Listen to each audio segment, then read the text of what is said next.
आपको दें कि कराची के इलाके सईदाबाद में पुलिस और हसास इदारे की मुश्तरका कार्रवाई में इंतहाई मतलूब और भत्ताखोरी में मुलविस दहशतगर्द मारा गया। मजीद जानते हैं डॉन न्यूज़ के नुमाइंदे इमरान हफीज़ हमारे साथ मौजूद है। इमरान हफीज़, आगाह कीजिएगा, मजीद तफसीलात क्या हैं? देखिए, जिला के माड़ी पुलिस ने जो है रात गए जो उनसे एक वफाकी हसास इदारे के हमरा जो है कार्रवाई की थी, जिसमें फायरिंग के तबादले के अंदर जो है वो एक दहशतगर्द वो मारा गया था जो कलाजम तहरीक तालिबान पाकिस्तान से जो है वो मुंसलिक था और इनके लिए जब भत्ताखोरी का मुकम्मल नेटवर्क चला रहा था।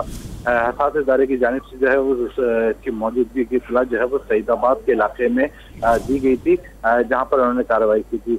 फायरिंग के तबादले बाद जो है वो एक अदद जो है वो हैंड ग्रेनेड भी बरामद हुआ। इसके अलावा क्लैशनकोव और उसकी बड़ी तादाद में गोलियां भी बरामद की गई हैं।